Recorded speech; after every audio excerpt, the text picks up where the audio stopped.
Why do you heavy metal boys always sound so angry? Are heavy metal musicians just angry all the time? How do they survive? Are men who listen to metal music violent? I'm gonna start this video by stating the obvious. Everybody deals with anger sometimes, and they all deal with it differently. Like me, I'm angry that I can't get a haircut. And you're probably angry that you have to look at me while I'm doing this.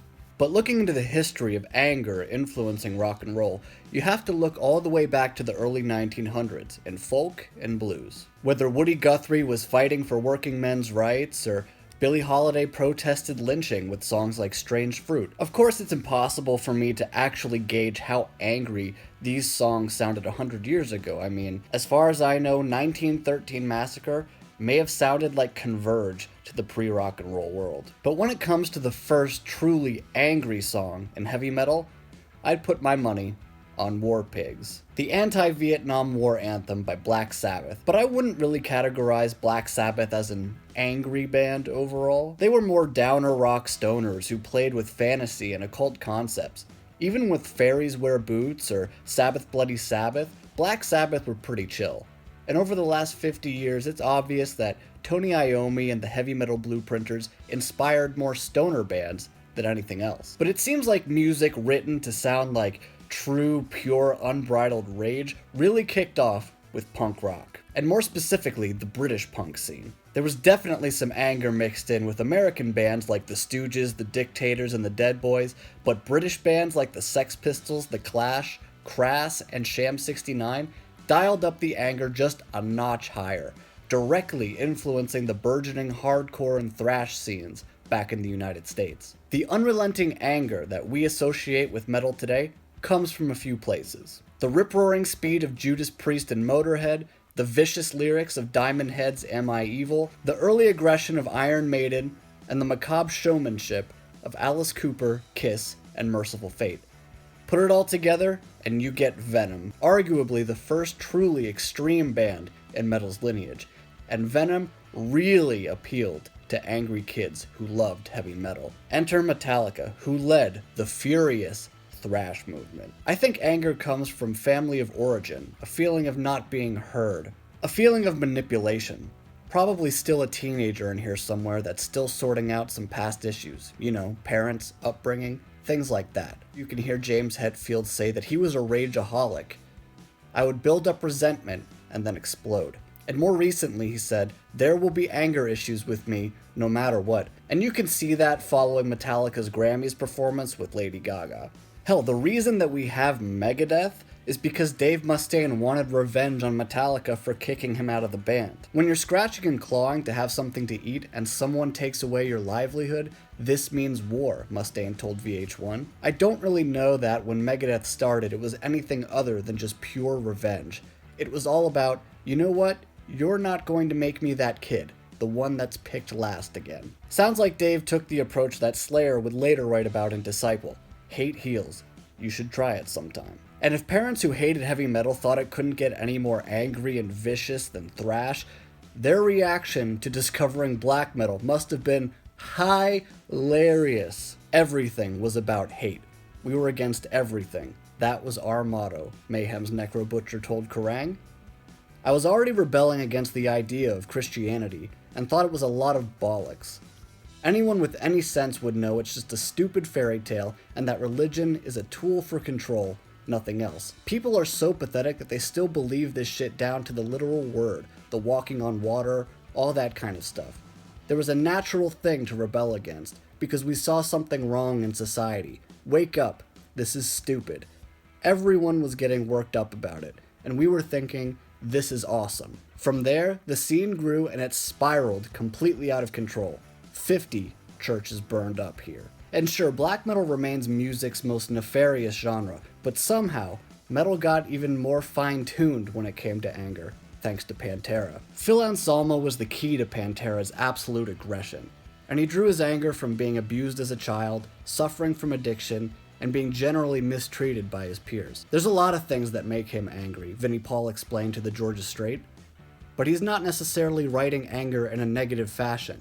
He's angry and he's expressing a viewpoint, but it's also an anger that turns positive, You know what I'm saying? Well said, Vince. And funny enough, despite writing some of the most vengeful, testosterone-filled cuts in metal history, Pantera were actually some pretty chill guys, unlike these people. Hallelujah! Jesus' name. Oh, I'm telling you right now. Spirit into this place. God, we rebuke you are Jesus' name.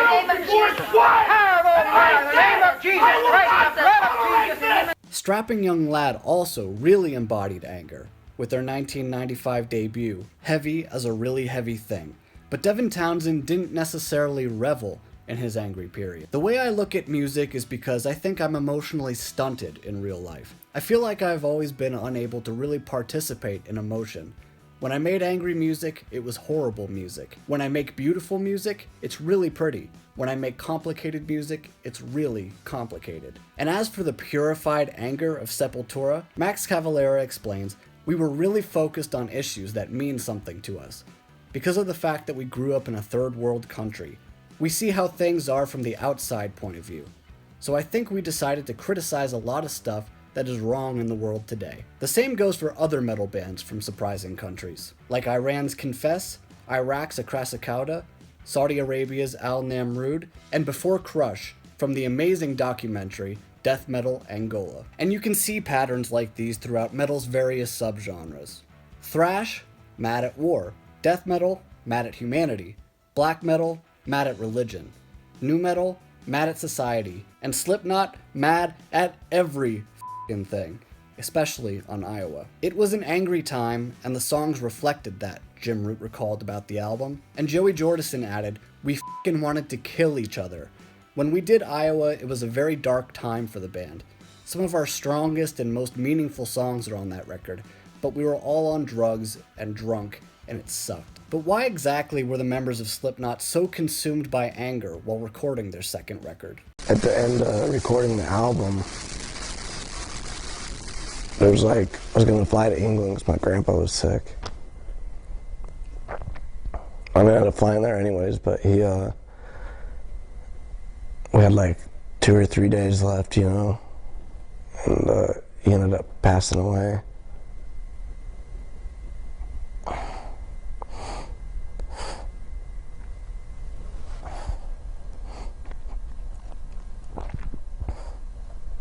So I went in the studio. I'm just like, turn it on, you know, turn the mic on. And just let it go. Corey Taylor came from a broken home, was a victim of abuse, suffered from mental illness, self-harm, and addiction. Paul Gray was shooting speedballs every day. Chris Fenn was in the midst of a vicious depression. Sean Clown Crayon had a very ill wife at home. And even producer Ross Robinson broke his back in a bike accident. And as you can hear on Iowa, the amount of negative emotion is combustible. So thankfully, Slipknot were able to channel that rage into something that enriched their lives, along with the lives of countless fans who, at any time, are certainly going through some of those same issues. As for deathcore, one of the genre's most angry opuses is Whitechapel, a new era of corruption. And again, to people asking, oh, what could these kids really be so angry about? Check out these descriptions of the songs by Phil Bozeman. Unnerving. This song is about my mother and her schizophrenic period. My mom had a notebook that she would write disturbing things. Prayer of mockery. This song portrays my disbelief in God after everything that happened to me. I was angry and consuming myself with evil and darkness. This is what I let myself become, and what I was, and I'm not proud of it. The reality is the rebellion and anger of heavy metal isn't that different from the origins of rock and roll or modern hip-hop. It's just a little more visceral.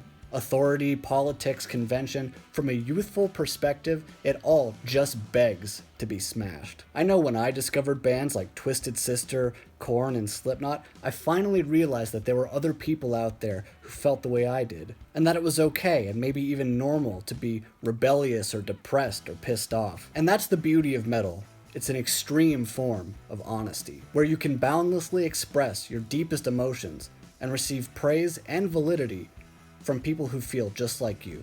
Stay angry, my friends.